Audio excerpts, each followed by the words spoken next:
আমার মনে হয় অবশ্যই আমাদের ডিজিটাল সিকিউরিটি অ্যাক্ট বাতিল করা উচিত, সেদিকে আমরা যাব।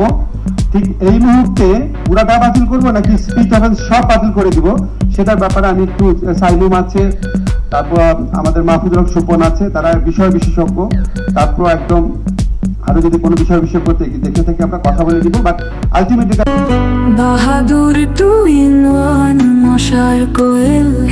মশা মাছি দমনে আজই ব্যবহার করুন বাহাদুর 2 in 1 মশার কয়েল, বাজারের সেরা কয়েল। মশার কোয়েল বাজারের সেরা, লা লা লা লা লা লা, হে হে হে হে হে হে,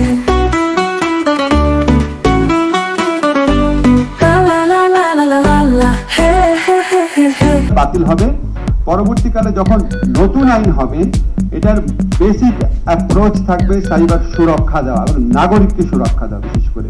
এবং সেখানে অবশ্যই আমরা নারী এবং শিশুদের ওনাদের স্পর্শকাতরতা বিবেচনা করে সমাজে, আমাদের মতো সমাজে ওনাদের জন্য স্পেশাল সিকিউরিটি রাখার ব্যবস্থা করব। এআই রিলেটেড বা নতুন টেকনোলজি, এগুলো আমি সবকিছু বুঝি না, আমি মাহফুজুল হক সুপনের সাথে কথা বলবো, এগুলিকে কভার করার চেষ্টা করব। আর আমরা এরকম সেমিনার অব্যাহত রাখবো। আর একটা জিনিস বলে রাখি আপনাদের, যে আমরা সাইবার সিকিউরিটি অ্যাক্ট বা এর আগের পূর্বসূরি যে মামলাগুলো ছিল সেগুলো আমরা সব প্রত্যাহারের উদ্যোগ নিয়েছি, কিন্তু আমাদের একটা ধারণা আছে কি নাগরিক পরিসরে যে একটা আইন মন্ত্রণালয় বা স্বরাষ্ট্র মন্ত্রণালয় চাইলেই সব মামলা উদ্যোগ করে দিতে পারে একবারে।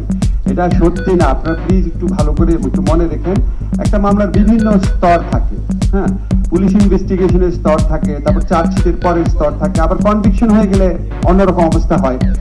সব মামলা ইচ্ছা করলেই উইথড্র করা যায় না, এবং মামলা উইথড্র করার ক্ষেত্রে অনেক ক্ষেত্রে বিশেষ করে যেই মামলায় কনভিকশন হয়ে যায়, সেখানে যে কনভিক্টেড হয়েছে ওনার আবেদন ছাড়া মামলা প্রত্যাহারের সুযোগ নেই। আইন মন্ত্রণালয়ের পক্ষে কোনোভাবেই এটা করা সম্ভব না। তো আমরা অনেক সময় দেখি বলে যে এই এত মানে একটা ফ্যাসিস্ট আমলের মামলা, এই মামলাটা কেন উইথড্র করা হচ্ছে না? তো মামলা যদি দোষী সাব্যস্ত হয়ে যায়, দোষী যত ভুয়া মামলাই হোক, ওই ফ্যাসিস্ট গভর্নমেন্টের ফরমাইশি আদালতে যদি দোষী সাব্যস্ত হয়ে যায়, আপনি আমি যতই ভুয়া মনে করি না কেন ওই মামলাকে, চাইলেই আমরা এটা উদ্যোগ করে দিতে পারবো না। ওই মামলায় যারা দোষী সাব্যস্ত হয়েছেন তাদের আবেদন করতে হবে, তাদের একটা ইচ্ছার প্রকাশ থাকতে হবে এবং একটা প্রসেসের মধ্যে দিয়ে যেতে হয়। যাই হোক, আমরা ডিজিটাল সিকিউরিটি অ্যাক্টের ক্ষেত্রে এই প্রসেসগুলো ফলো করার চেষ্টা করব। আমাদের গুড ইন্টেনশন আছে, আমাদের মধ্যে সবার মধ্যে ঐক্য আছে, আমরা জানি কি করতে হবে, কিভাবে করতে হবে, সেটা নিয়ে আমাদের আরেকটু আলোচনার প্রয়োজন আছে। বাট আপনাদেরকে কথা দিতে পারি, আমরা পর্যায়ক্রমে সকল ধরনের কালা কানুন থেকে বাংলাদেশকে মুক্ত করব। আজকে ছাত্র জনতার বিপ্লবের মাধ্যমে যেই বাংলাদেশ গঠিত হয়েছে, বৈষম্যহীন শোষণহীন বাংলাদেশের স্বপ্ন নিয়ে, রাষ্ট্র সংস্কারের স্বপ্ন নিয়ে, আমাদের আইন সংস্কারের মধ্যে তার প্রতিফলন इंशाल्लाह।